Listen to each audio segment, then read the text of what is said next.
Assalamu alaikum wa rahmatullahi wa barakatuh, chers frères et sœurs. Le fléau invisible, le mauvais œil, Allah en arabe, est une réalité spirituelle souvent ignorée ou minimisée. Pourtant, selon l'enseignement du prophète Mohammed, la majorité des gens meurent à cause du mauvais œil après la volonté d'Allah. C'est un regard chargé de jalousie, d'envie ou d'admiration non bénie qui peut causer un tort réel, visible ou invisible, à une personne, un bien, une relation ou même une santé. Dans un monde où l'exposition est devenue quotidienne à travers les réseaux sociaux, ce danger est plus présent que jamais. Beaucoup souffrent de fatigue inexpliquée, de blocages soudains, de maladies mystérieuses, sans savoir que cela peut être lié à ce regard malveillant. L'islam ne traite pas cela comme une superstition, mais comme un fléau spirituel sérieux mentionné dans le Coran et dans plusieurs hadiths. Comprendre cette menace, s'en prémunir et adopter les protections enseignées par notre prophète est un devoir de chaque croyant. Avant de commencer, pensez à liker la vidéo, à vous abonner et à activer la cloche pour ne rien manquer. Partagez cette vidéo avec vos proches, car ces connaissances peuvent littéralement changer une vie. Qu'est-ce que le mauvais œil selon l'islam? En islam, le mauvais œil, appelé al-ayn, est un phénomène réel et dangereux. Il s'agit d'un regard chargé de jalousie ou d'admiration non accompagné de bénédiction, baraka, qui peut provoquer du tort à la personne visée avec la permission d'Allah. Ce mal peut toucher aussi bien les individus, les enfants, les mariages, les biens matériels que la santé ou la réussite. Différence entre jalousie, envie et mauvais œil. La jalousie, al-hasad, est le désir de voir disparaître la bénédiction d'autrui. L'envie, c'est souhaiter posséder ce que l'autre a, sans forcément vouloir qu'il le perde. Le mauvais œil, quant à lui, peut survenir même sans intention de nuire. Un simple regard admiratif, sans dire Masha'Allah, peut provoquer un mal s'il n'est pas accompagné d'invocation. Preuve dans le Coran et la Sunna. Le Coran évoque la protection contre ce mal dans Surat al-Falaq et contre le mal de l'envieux quand il envie. Surat al-Falaq 113, 5. Dans la Sunna, le prophète a dit « Le mauvais œil est une réalité. S'il y avait quelque chose qui devançait le destin, ce serait bien le mauvais œil. » Hadith authentique musulman. Il nous a également enseigné à chercher protection par des invocations et en demandant la bénédiction pour les autres. Le mauvais œil est donc un danger réel, mais dont la protection existe dans notre foi. Les preuves dans le Coran et la Sunna. Le mauvais œil n'est pas une superstition ou une simple croyance populaire. Il s'agit d'une réalité confirmée par le Coran et la Sunna que tout musulman doit prendre au sérieux. Dans le Coran, Allah nous ordonne de chercher refuge contre ce mal invisible. Dans la Surat al-Falaq, il dit « Je cherche protection auprès du Seigneur de l'aube contre le mal de l'envieux quand il envie. » Surat al-Falaq 113, 1-5. Ce verset montre clairement que l'envie et le mauvais œil peuvent causer un mal réel et que la protection divine est nécessaire. De plus, dans Surat Yusuf, Jacob dit à ses fils « Ô mes fils, n'entrez pas par une seule porte, mais entrez par des portes différentes. » Surat Yusuf 12, 67. Selon les exégètes, il craignait que ses fils beaux et nombreux soient victimes du regard envieux. Dans la Sunna, le prophète a affirmé sans ambiguïté « Le mauvais œil est une réalité. Et s'il y avait quelque chose qui pouvait devancer le destin, ce serait bien le mauvais œil. » Rapporté par Muslim. Dans un autre hadith, il dit « Beaucoup de ma communauté mourront à cause du mauvais œil, après ce qu'Allah a prédestiné. » Rapporté par Al-Tabarani, jugé bon par Al-Albani. Cela montre la gravité de ce phénomène et son effet réel dans la vie des gens. Le prophète a même recommandé de faire des invocations spécifiques pour protéger les enfants et les proches, notamment « Je cherche protection pour vous deux auprès des paroles parfaites d'Allah contre tout démon, toute bête nuisible et tout mauvais œil. » Hadith authentique Bukhari. L'avertissement du prophète est clair. Négliger ce danger, c'est s'exposer à un mal que seule la protection divine peut repousser. Il est donc essentiel de comprendre, de croire et de se préserver. Les signes que vous êtes touché par le mauvais œil. Le mauvais œil peut affecter une personne de manière subtile ou brutale. Ce n'est pas toujours visible à l'œil nu, mais ses conséquences peuvent être lourdes et profondes. Il agit avec la permission d'Allah comme une épreuve pour le croyant. Il est donc crucial de savoir reconnaître ces signes, tout en restant équilibré dans l'analyse. Symptômes physiques courants. Fatigue chronique sans cause médicale claire. Maux de tête persistants. Douleurs dans le dos ou les épaules. Troubles du sommeil. Cauchemars récurrents. Chute de cheveux excessive, sans explication. Symptômes psychiques et émotionnels.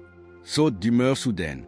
tristesse ou anxiété inexpliquée, perte de motivation ou de concentration, sentiment d'oppression ou de blocage dans la vie, signes spirituels, difficulté à faire la prière ou à lire le Coran, agitation pendant le dhikr ou la ruqya, sensation de lourdeur lors des actes d'adoration.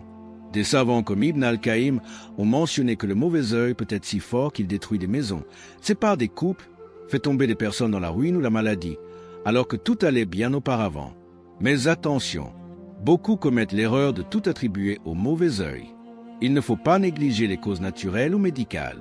Parfois, ce qui ressemble à un mauvais œil est en réalité un problème psychologique ou une épreuve divine. Il est donc important de rester équilibré et de ne pas tomber dans la paranoïa. Le croyant doit faire preuve de discernement, chercher des causes rationnelles, consulter des spécialistes si nécessaire, tout en renforçant sa foi et ses protections spirituelles. Les causes fréquentes qui attirent le mauvais œil. Le mauvais œil ne touche pas au hasard. Il existe des comportements et des habitudes qui peuvent favoriser son apparition, surtout dans un monde où l'on expose sa vie en permanence. Il est donc essentiel de connaître ces causes afin de s'en prémunir. 1. L'exhibition sur les réseaux sociaux. Dans notre époque numérique, les réseaux sociaux sont devenus un terrain fertile pour le mauvais œil. Photos de voyage, réussite, enfants, mariage, biens matériels, beaucoup partagent chaque détail de leur vie sans protection spirituelle. Un hadith du prophète dit « Demandez l'aide d'Allah dans vos besoins par la discrétion, car chaque personne bénie est enviée. » Rapporté par At-Tabarani. Trop d'exposition peut susciter admiration, jalousie ou envie, et tout cela peut se transformer en mauvais œil, même venant de proches ou d'amis. 2. Le manque de dhikr et de protection quotidienne. Beaucoup de musulmans négligent les adhkars du matin et du soir, les invocations avant de sortir, de dormir ou de commencer un travail.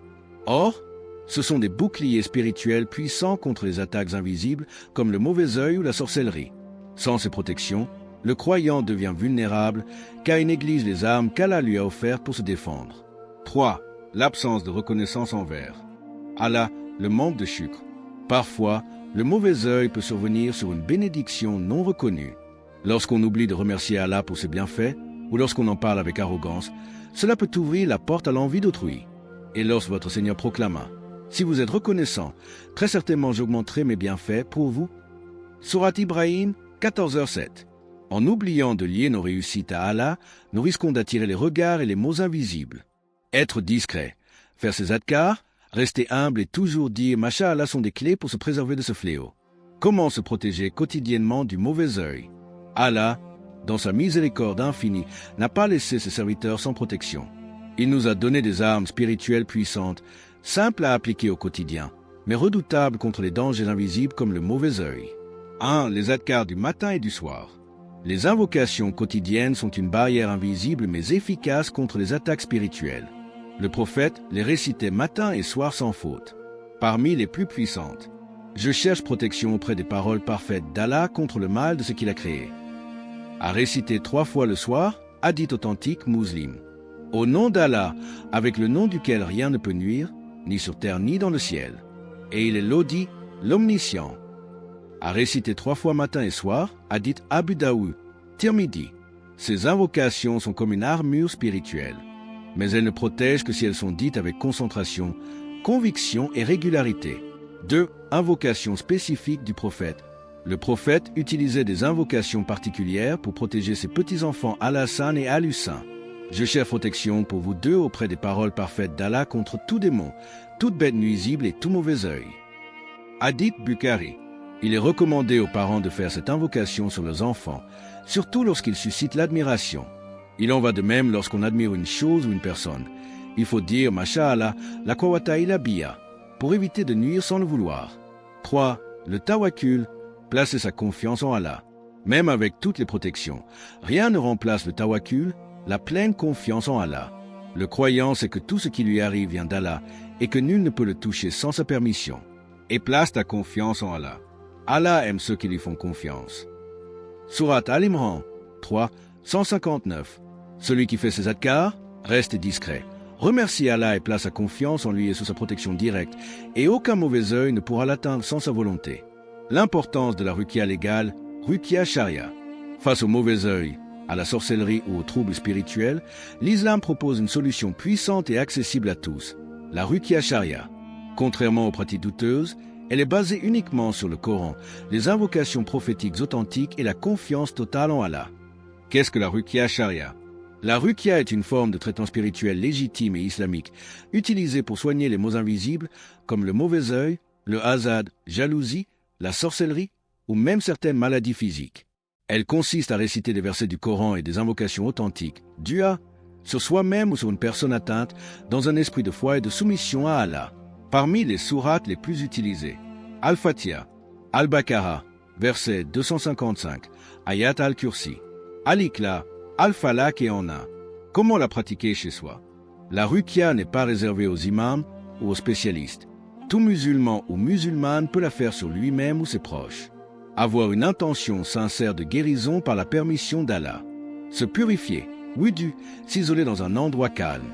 Réciter les versets à voix audible en soufflant légèrement sur soi ou dans de l'eau que l'on boira ou utilisera pour se laver. Répéter régulièrement, avec patience, foi et constance. Ce que la Ruqya n'est pas, attention aux charlatans. De nombreuses personnes prétendent pratiquer la Ruqya tout en mélangeant des formules inconnues, du shirk, des talismans ou des actes contraires à la charia. Certains profitent de la souffrance des gens pour leur soutirer de l'argent, semer la peur, voire aggraver leur situation. Le prophète a mis en garde contre cela. Il a dit, certains actes de Ruqya sont du polythéisme. Muslim, une Ruqya authentique ne contient aucune invocation en dehors d'Allah, pas de bougie, pas de demande aux djinns, pas de chaînes ou objets étranges. Elle repose uniquement sur la parole d'Allah et la sunna. Apprendre à se soigner soi-même, avec foi, est l'un des moyens les plus sûrs et les plus efficaces pour se libérer du mauvais œil, tout en renforçant sa relation avec son Créateur. La modestie, une barrière contre le mauvais œil. L'une des protections naturelles contre le mauvais œil, souvent négligée, est la modestie, à la fois dans l'apparence, dans le comportement et dans la manière de parler de ses bénédictions. L'islam encourage une attitude de discrétion, d'humilité et de retenue, autant de valeurs qui éloignent les regards envieux. Se préserver dans son comportement et son apparence. Le prophète a enseigné aux hommes et aux femmes de faire preuve de haya, pudeur. Cela ne concerne pas uniquement la manière de s'habiller, mais aussi la manière de se comporter en public, de parler, de se montrer ou de s'exposer. Dans une société où l'on expose sa beauté, ses réussites ou ses richesses en filtre, cela attire naturellement l'attention, l'envie et le mauvais œil. Le croyant ou la croyante doit se rappeler que tout bienfait attire des regards, même involontairement.